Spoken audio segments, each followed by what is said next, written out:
तो प्यारे बच्चों, आज हम सोल्व करेंगे कक्षा 6 विषय हिंदी का जो प्रैक्टिस पेपर आया हुआ है मिड टर्म के लिए उसको। ठीक है, 60 नंबर का आपका पेपर होगा, 2.5 घंटे का टाइम मिलेगा। सीधा क्वेश्चन पे आते हैं। ठीक है, कल आपका पेपर है तो अच्छे से प्रैक्टिस करके जाना। पहला क्वेश्चन क्या आपका, खंड का में निम्नलिखित गद्यांश को ध्यानपूर्वक पढ़िए और पूछे गए प्रश्नों के उत्तर लिखिए। इसको आपको पढ़ना लिखा। राख की रस्सी शीर्षक लोक कथा तिब्बत से संबंधित है, जिसे दुनिया की छत कहा जाता है क्योंकि ये बहुत ऊंचे पठार पर स्थित है। पठार जमीन के ऐसे भाग को कहते हैं जो मैदान से ऊंचा हो और पहाड़ से नीचा होता है। तिब्बत के पठार पर खड़े हैं ऊंचे ऊंचे पहाड़ जो हिमालय का हिस्सा हैं। तो पहला क्वेश्चन ध्यान से देखो। पहला क्वेश्चन है, दुनिया की छत किसे कहा गया है? तो 4 ऑप्शन है, राइट आंसर आपका डी है, यानी घ, तिब्बत को। ठीक है, अगला देखो, पठार किसे कहते हैं? 4 ऑप्शन इसमें भी हैं, राइट आंसर ए है। ठीक है, जमीन जो मैदान से ऊंचा और पहाड़ से नीचा होता है। ठीक है, अगला क्वेश्चन देखो,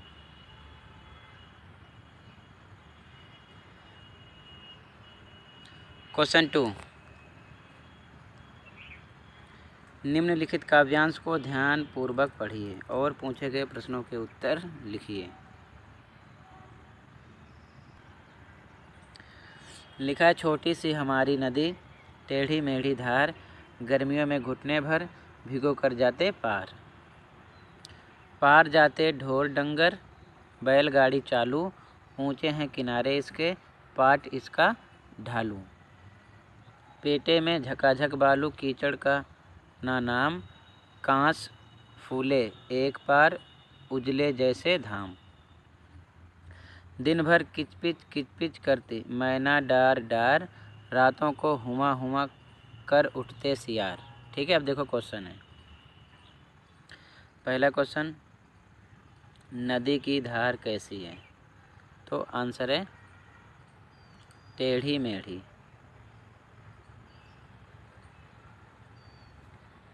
यहाँ पढ़े हो ना, नदी टेढ़ी मेढ़ी धार। ओके,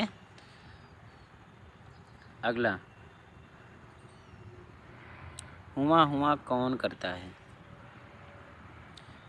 ये पढ़े हो ना, हुआ हुआ कर उठते सियार। इसमें ग ऑप्शन है, सियार। अगला क्वेश्चन नंबर 3, निम्नलिखित व्याकरण के प्रश्नों के उत्तर लिखिए। पहला क्वेश्चन, निम्नलिखित में से संज्ञा पहचानिए। हम लोग दिल्ली धीरे धीरे मोटा। तो संज्ञा किसी व्यक्ति वस्तु स्थान या भाव के नाम को संज्ञा कहते हैं। तो यहाँ पर क्या है, स्थान दिल्ली। ठीक है ना, दिल्ली आ जाएगा। अगला, निम्नलिखित में स्त्री शब्द का पुल्लिंग तो पुरुष होता है, तो ये पौरुष नहीं होगा, पुरुषार्थ नहीं होगा, परमार्थ नहीं होगा। तो कौन सा राइट आंसर है? पुरुष, खा ऑप्शन राइट है। अगला, शेर का स्त्रीलिंग रूप पहचानिए। मोरनी लोमड़ी शेरनी हिरड़ी। तो क्या होगा? शेर शेरनी। ठीक है, अगला,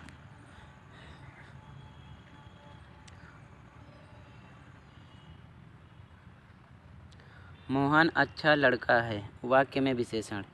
जो संज्ञा सर्वनाम की विशेषता बताए विशेषण होता है। तो मोहन कैसा लड़का है? अच्छा। तो खा ऑप्शन राइट है आपका, अच्छा हो जाएगा। ठीक है, आगे क्वेश्चन नंबर 4, निम्नलिखित गद्यांश को ध्यानपूर्वक पढ़िए और पूछे गए प्रश्नों के उत्तर लिखिए। छुटपन का मतलब बचपन में शिमला रिज पर बहुत मज़े किए, घोड़ों की सवारी की है। शिमला के हर बच्चे को कभी न कभी ये मौका मिल ही जाता था। हम जाने क्यों घोड़ों को कुछ कमतर करके समझते, उन पर हंसते थे। ननिहाल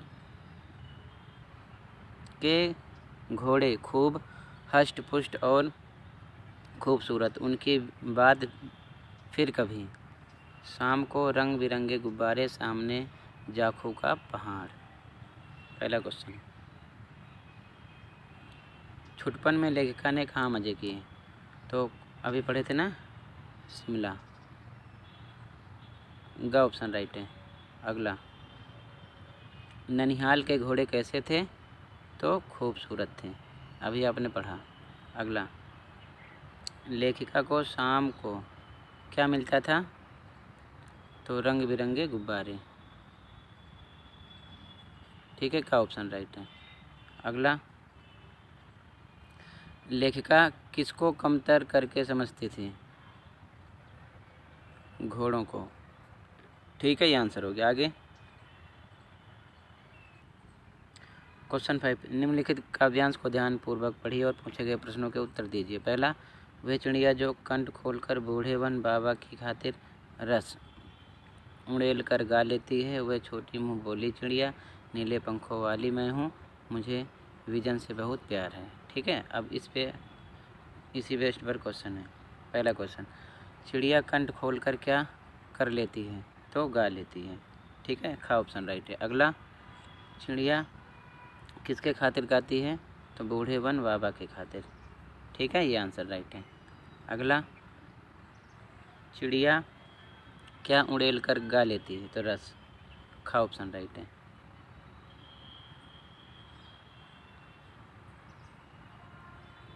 अगला, चिड़िया को किससे प्यार है? खा ऑप्शन विजन से। ठीक। अगला, क्वेश्चन नंबर 6, निम्नलिखित प्रश्नों के उत्तर लिखिए। वह चिड़िया जो कविता के रचयिता कौन है? तो का ऑप्शन राइट है, केदारनाथ अग्रवाल। ठीक है। दूसरा क्वेश्चन, चिड़िया ने अंडे कहाँ दिए थे? तो कहाँ दिए थे? कार्निस पर। खा ऑप्शन राइट है। ठीक है, कार्निस पर। क्वेश्चन 7, निम्नलिखित प्रश्नों के उत्तर लिखिए। उत्तर देने हैं, देखो। पहला, बचपन पाठ की लेखिका का नाम क्या था? तो क्या था? कृष्णा सोबती। का ऑप्शन राइट है। अगला, केशव और श्यामा कौन थे? तो ये भाई बहन थे। स्टोरी पढ़ा ना आपने? का ऑप्शन राइट है, भाई बहन। खंडवा व्याकरण है। ठीक है ना, वर्णनात्मक प्रश्न है, देखो ध्यान से। क्वेश्चन नंबर 8, निम्नलिखित व्याकरण के प्रश्नों के उत्तर लिखिए। पहला क्वेश्चन, सुख शब्द का विलोम, विलोम का मतलब उल्टा, क्या हो जाएगा? दुख। ठीक है। दूसरा, हिरण शब्द का स्त्रीलिंग क्या हो जाएगा? हिरणी। ठीक है ना। तीसरा, कुर्सी शब्द का बहुवचन क्या हो जाएगा? कुर्सियाँ। ठीक है। हथनी शब्द का पुल्लिंग हाथी। तो ये फर्स्ट का आंसर है, ये सेकंड का, ये थर्ड का और ये फोर्थ का। फर्स्ट, सुख का दुख, हिरन हिरणी, कुर्सी कुर्सियाँ, हथनी हाथी। ये आंसर लिखना, ये वाले। ठीक है, ध्यान रखना जो पेन से लिखे गए हैं। क्वेश्चन नंबर 9, निम्नलिखित प्रश्नों के उत्तर लिखिए। अक्षरों की खोज किसने की? तो लिख सकते हो आदमी ने या फिर मानव ने। ठीक है। दूसरा क्वेश्चन, आदमी ने इस धरती पर कब जन्म लिया? तो 5 लाख साल पहले। ये इसका आंसर है। अगला क्वेश्चन, एक माह में कितने पक्ष होते हैं? 2 पक्ष। ठीक है। अगला, कवि किससे गप्पे लगाता है? चांद से। ठीक है। तो फर्स्ट क्वेश्चन फर्स्ट का आंसर, सेकंड क्वेश्चन सेकंड का आंसर, थर्ड क्वेश्चन थर्ड का आंसर, फोर्थ क्वेश्चन फोर्थ का आंसर। ठीक है। अगला क्वेश्चन, क्वेश्चन नंबर 10, निम्नलिखित प्रश्नों के उत्तर लिखिए। एक एक नंबर के भी हैं। पहला, चिड़िया किसका दिल टटोल कर जल का मोती ले आती है? तो यहाँ पर आंसर लिखना है चढ़ी नदी का। ठीक है। अगला, चिड़िया के पंख कैसे हैं? चिड़िया के पंख कैसे हैं? नीले, छोटे और खूबसूरत। ठीक है, ये इसका आंसर है। अगला, चिड़िया रुचि और रस से क्या खाती है? दूध भरी जुड़ी के दाने। ठीक है ना। अगला, जल का मोती का क्या अर्थ है? तो जल की बूंद। ठीक। 10वें के पहला क्वेश्चन पहले का आंसर, 10वें का दूसरा दूसरे का आंसर, तीसरा क्वेश्चन तीसरे का आंसर, चौथा क्वेश्चन चौथे का आंसर। सामने आंसर लिखे हैं पेन से। ठीक है ना। तो ये एक एक नंबर वाले क्वेश्चन थे। तो क्वेश्चन नंबर 10 तक कंप्लीट हुआ। 11 वाले 30 से 40 शब्द में लिखने हैं, तभी लिखने का टाइम नहीं है। आप बुक से भी पढ़ सकते हो, क्वेश्चन आंसर हैं और ये निबंध और पत्र है। ठीक है ना, मिलते हैं अगली वीडियो में। Thank you for watching this video and take care.